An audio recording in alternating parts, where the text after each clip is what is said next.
கொஞ்சம் தாமதமாக வந்து சென்சார் போர்டுக்கு அனுப்புனாங்க.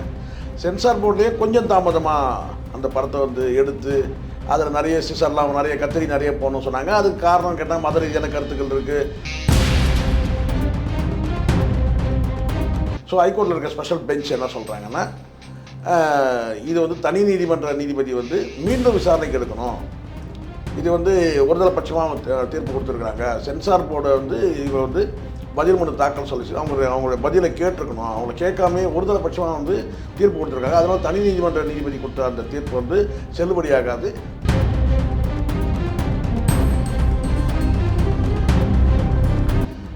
இது வந்து ஒரு பின்னடைவு தான். ஆனால் அதே சமயத்தில் நீண்ட காலம் நம்ம இழுத்துக்கிட்டு போக வேண்டாம்னு நினைக்கிறாங்க. ஏன்னா அடுத்தது வந்து உங்களுக்கு பெரிய ஒரு செக் பாயிண்ட் இருக்குது. என்னென்னா தேர்தல் பெரிய வந்து தேர்தல் தேதி அறிவிச்சிட்டாங்கன்னா அதுக்கப்புறம் படத்தையே ரிலீஸ் பண்ண முடியாத ஒரு சூழல் வந்துடும். சரி சரி, இப்போ நீங்கள் சொன்ன விஷயங்கள்லாம் வச்சு இவங்க இந்த திடீர் முடிவுன்னு ஒன்று எடுத்துருக்குறாங்க இல்லைங்களா? அது ஏன் எடுத்தாங்க? Pressure sir, pressure. ஜனநாயகன் பிறநாயகன் ஆகி போஸ்ட்மார்ட்டம்லாம் பண்ணி வெளியே தள்ளுவாங்க.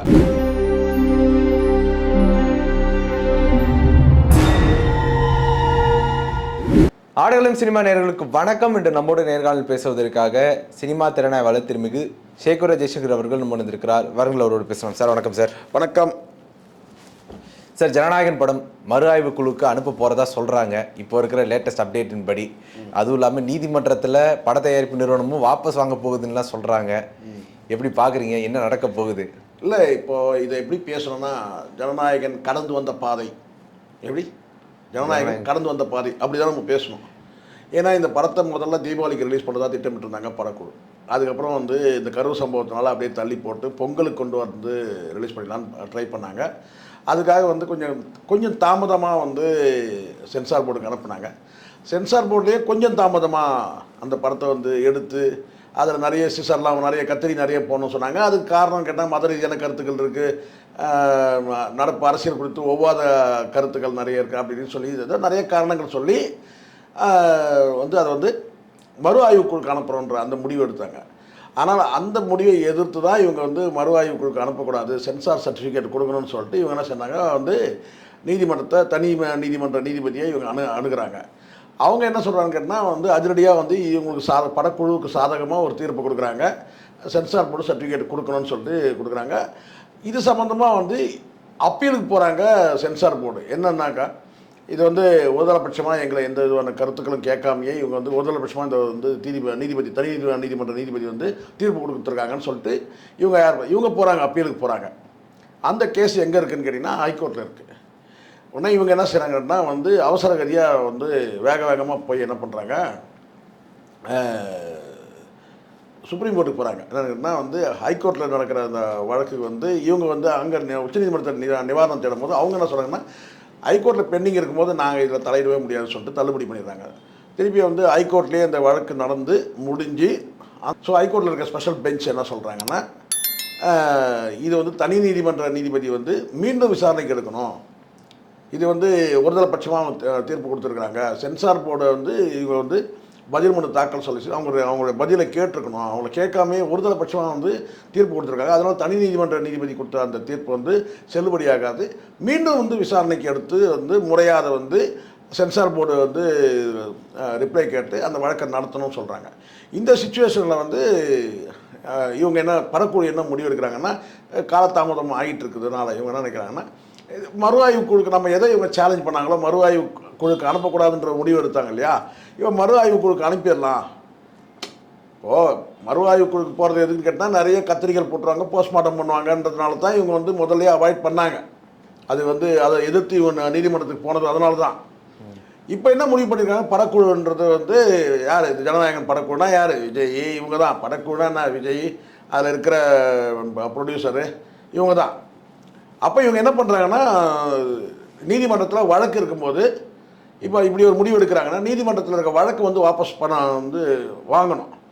அப்போ இந்த இடத்துல வந்து யார் வழக்கு தொடுத்திருந்தால் கூட இவங்க வந்து அது நாங்கள் வழக்கு வாபஸ் வாங்கிக்கிறோம், நாங்கள் வந்து மறு ஆய்வு குழுக்கு நாங்கள் அனுப்புகிறோம், அது தானே கேட்குறாங்க. அப்பீலில் சென்சார் போர்டுக்கு கேட்குறது அப்பீல் என்னன்னு கேட்டால் மறு ஆய்வு குழுக்கு அனுப்பணுன்றது தான் கேட்குறாங்க.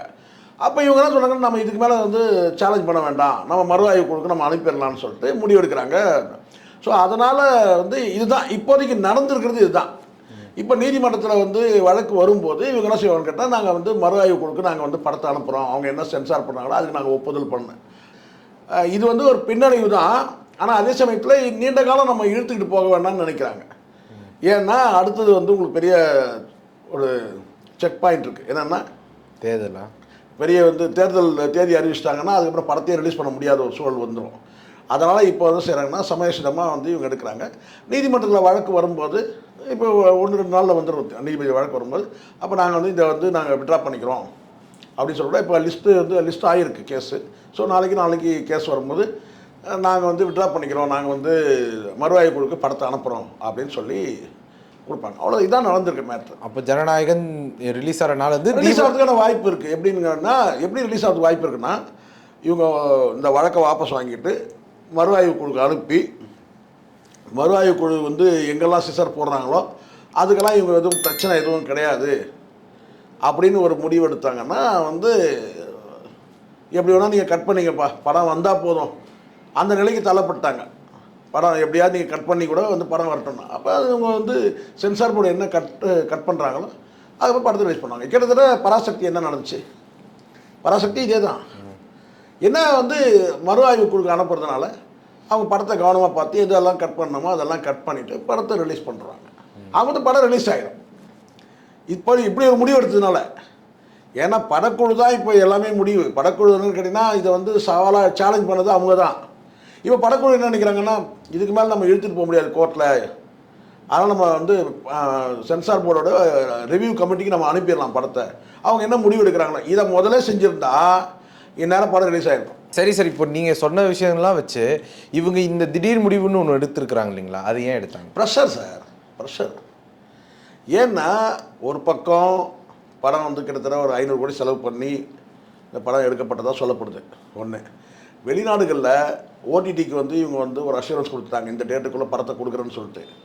அங்கே ஒரு ப்ரெஷர். வெளிநாடுகளில் டிக்கெட்டை ரிசர்வ் பண்ணிவிட்டு, நான் சொல்கிறது மற்ற இங்கே அதாவது அவுட் ஆஃப் இந்தியா எல்லா இடத்துலையும் வந்து பார்த்தீங்கன்னா அவங்க டிக்கெட்டை ரிசர்வ் பண்ணிவிட்டு இதனால் வந்து ஏகப்பட்ட நஷ்டங்களை வந்து ஃபேஸ் பண்ணிட்டு வராங்க வெளிநாட்டு வாழ் தமிழர்கள்.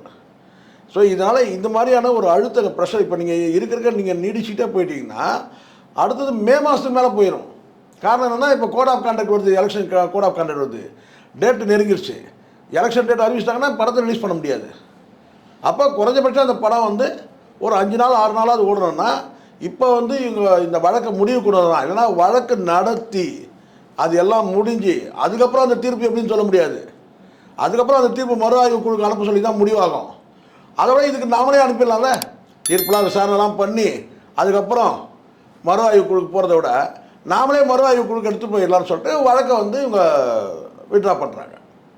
எப்படி வந்தாலும் படம் வந்து எப்படியாவது ரிலீஸ் ஆகட்டும் அப்படி. இனி கோர்ட்டுக்கும் போக முடியாது. ஒன்ஸ் நீங்கள் கேஸ் வேறு விட்ரா பண்ணிட்டீங்கன்னா திரும்பி மறுபடியும் வந்து அந்த மறுஆய்வு குழு ஏதாவது கத்திரி போட்டாங்கன்னா அதை வந்து கேள்வி கேட்க முடியாது. கேள்வி கேட்க முடியாது. மொத்தம் என்னென்னா முடிஞ்சிருச்சு. என்னன்னு கேட்டிங்கன்னா, இவங்க போய் கேஸை விட்ரா பண்ணிப்பாங்க, மறுஆய்வு குழுக்கு அனுப்புவாங்க, அவங்க கத்திரி போஸ்ட்மார்ட்டம் பண்ணுவாங்க, ஜனநாயகன் வந்து வெளியே ரிலீஸ் ஆகி வரும்.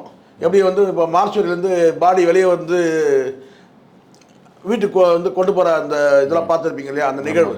மார்ச்சுரியிலேருந்து பாடி வந்து சுற்றி வந்து கொண்டு போவாங்க இல்லையா, வீட்டுக்கோ இல்லை சுடுகாட்டுக்கோ கொண்டு போவாங்க இல்லையா, அந்த மாதிரி தான் இது. பிணநாயகன் வந்து பிணநாயகன் ஆகி போஸ்ட்மார்ட்டம்லாம் பண்ணி வெளியே தள்ளுவாங்க. ஜனநாயகன் வர்ற நாள் தான் எங்களுக்கு தீபாவளி பொங்கல்னு காத்திருக்காங்க. இதுதான் இன்னும் சொல்லிகிட்டே இருக்கீங்க. என்ன இதை சொன்னதுனால தான் உங்களுக்கு சிக்கலே வந்தது. இந்த மாதிரி பல பேர் எடுத்து விட்டீங்க. என்னென்னு ஜனநாயகன் என்னைக்கு வருதோ அன்றைக்கி தான் பொங்கல். இதான் இப்போ ஜனநாயகன் வரப்போது 4 நாள் கழிச்சு பொங்கல் வைங்களா பார்ப்போம். இப்படி தான் பல தீபாவளி தீபாவளி பொங்கல், அதுதான் தீபாவளி பொங்கலுங்க. எப்போ நிறைய பேர் சொன்னீங்க ஜனநாயகன் என்னைக்கு வருதோ அன்றைக்கி தான் பொங்கல் எங்களுக்குன்னு. வேணால் வெண்பொங்கல் ஒன்றா செய்யலாம். இது வீட்டில் ஜனநாயகன் என்னைக்கு வருதோ அவங்க வீட்டில் எல்லாரும் வீட்லேயும் வந்து தாவேக்கா நிர்வாகிகள் வீட்டில் அல்ல தாவேக்கா தொண்டர்கள் வீட்டில் இன்னைக்கு வெண்பொங்கல் எல்லாரும் காலையில் பொங்கல் சாப்பிடுங்க. இது ஏன்னா உங்கள் தலைவரோட என்னைக்கு வருதோ அன்றைக்கி தானே பொங்கல்னு சொன்னீங்க. அப்படி ஆயிடுச்சு. அதனால படம் ரிலீஸ் ஆகிடும். உங்களுடைய நேரத்தை ஒதுக்கி எங்களோட கருத்தில் பந்தமைக்கு நன்றி சார். நன்றி சார்.